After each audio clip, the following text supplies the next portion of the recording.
السلام علیکم ورحمۃ اللہ وبرکاتہ.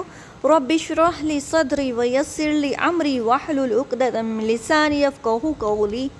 رب زدنی علما.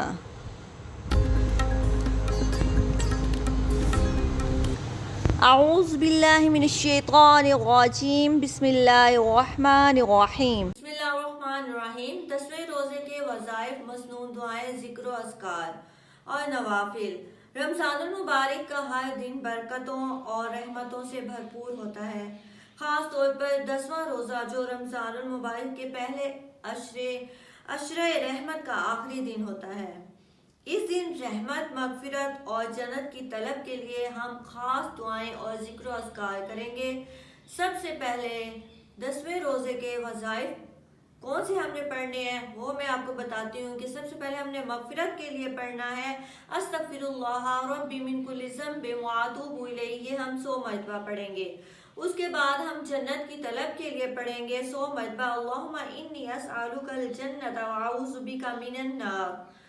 پھر برکت اور رزق کے لیے، اس کے اضافے کے لیے، اس کے رزق کے لیے اور برکت کے لیے 100 مرتبہ پڑھیں گے یا وہابو یا رزاقو یا کریمو.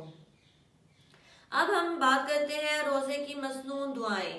تو رمضان المبارک کی برکت کے لیے ہم دعا پڑھیں گے اور گناہوں کی بخشش کے لیے دعا پڑھیں گے، دل کے سکون اور پریشانی کے خاتمے کے لیے دعا پڑھیں گے. یہ دعائیں آپ کو نیچے ڈسکرپشن میں مل جائیں گی. اس کے بعد ہم 10ویں روزے کے جو ہم نے ذکر و اذکار کرنے ہیں، صبح شام کے ذکر و اذکار وہ ہم پڑھیں گے 100 مرتبہ سبحان اللہ و بحمدہ سبحان اللہ العظیم. اور اس کے بعد لا الہ الا اللہ وحدہ لا شریک لہ لہ الملک ولہ الحمد وہو علی کل شیء قدیر. یہ ہم 100 مرتبہ پڑھیں گے دونوں تسبیحاں. پھر ہم مشکل سے نجات کے لیے پڑھیں گے 100 مرتبہ حسبنا اللہ ونعم الوکیل. اس کے بعد آخری عشرے میں داخل ہونے کی تیاری کے لیے ہم پڑھیں گے دعا جو نیچے آپ کو ڈسکرپشن میں مل جائے گی. 10ویں روزے کے جو ہم خصوصی اعمال کریں گے اس میں سورۃ یاسین کی تلاوت کریں گے. مشکلات، اللہ تعالیٰ ہم سب کی مشکلات آسان کرے. اس کے بعد ہم نے صدقہ دینا اور اللہ کی رحمت، تاکہ اللہ تعالیٰ کی ہمیں رحمت حاصل ہو. اور رات کے بعد 2 نفل نماز ادا کریں گے اور دعا کریں گے اللہ تعالیٰ کی خصوصی رحمت اور برکت ہمیں اللہ تعالیٰ حاصل ہو. یہ وظائف، دعائیں اور اذکار 10ویں روزے کو مزید بابرکت بنا سکتے ہیں.